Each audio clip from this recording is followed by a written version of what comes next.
അണ്ണാ സർവകലാശാലയിൽ വിദ്യാർത്ഥിനി കൂട്ടബലാത്സംഗത്തിനിരയായ സംഭവത്തിൽ തമിഴ്നാട് സർക്കാരിനോട് റിപ്പോർട്ട് തേടി മദ്രാസ് ഹൈക്കോടതി. ചീഫ് സെക്രട്ടറിയും DGPയും ഇന്ന് ഉച്ചയ്ക്ക് ശേഷം മറുപടി നൽകണമെന്നാണ് ഹൈക്കോടതിയുടെ നിർദ്ദേശം. മദ്രാസ് ഹൈക്കോടതിയുടെ അവധിക്കാല ബെഞ്ചാണ് കേസിൽ ഇടപെട്ടിരിക്കുന്നത്.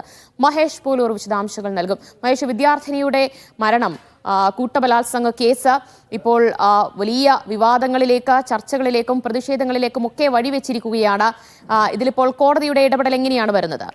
മദ്രാസ് ഹൈക്കോടതിയുടെ അവധിക്കാല ബെഞ്ചാണ് ഈ കേസിൽ ഇപ്പോൾ അടിയന്തരമായി ഇടപെട്ടിരിക്കുന്നത്. അതായത് അഭിഭാഷകർ ഈ കേസിൽ ഇടപെടണം എന്നൊരാവശ്യം കോടതിയോട് മുന്നോട്ട് വെച്ചു. അങ്ങനെയെങ്കിൽ സർക്കാർ ആദ്യം നിലപാട് അറിയിക്കട്ടെ എന്നാണ് ഹൈക്കോടതി പറഞ്ഞത്. അതിന്റെ അടിസ്ഥാനത്തിൽ DGPയും ഒപ്പം ചീഫ് സെക്രട്ടറിയും ഇന്ന് ഉച്ചയ്ക്ക് ശേഷം റിപ്പോർട്ട് ഫയൽ ചെയ്യണം എന്നും കോടതി ആവശ്യപ്പെട്ടു. ഇന്ന് നേരിട്ട് മറുപടി നൽകും രണ്ടുപേരും. അതിനുശേഷമായിരിക്കും ഈ കേസിൽ ഹൈക്കോടതി ഏത് തരത്തിലായിരിക്കും ഇടപെടുക എന്നുള്ള കാര്യത്തിൽ വിശദമായ കാര്യങ്ങൾ പറയുക. കേസ് ഉച്ചയ്ക്ക് ശേഷം കാര്യമായി പരിഗണിക്കാമെന്നും കോടതി മുന്നോട്ട് പറഞ്ഞിരിക്കുന്നു. അതോടൊപ്പം തന്നെയാണ് ഇപ്പോൾ തമിഴ്നാട്ടിൽ പലയിടത്തും ഈ സർക്കാരിനെതിരെ പ്രതിഷേധം പലയിടത്തും തുടരുകയാണ്.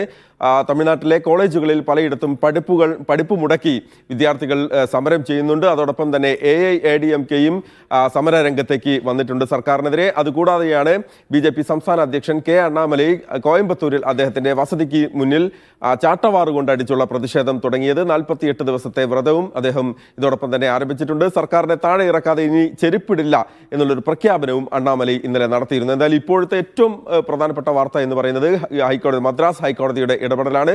ഉച്ചയ്ക്ക് ശേഷം ചീഫ് സെക്രട്ടറിയും DGPയും റിപ്പോർട്ട് സമർപ്പിക്കണം. കാര്യമായി കേസ് പരിഗണിക്കും എന്ന് തന്നെ ഹൈക്കോടതി പറഞ്ഞിട്ടുണ്ട്.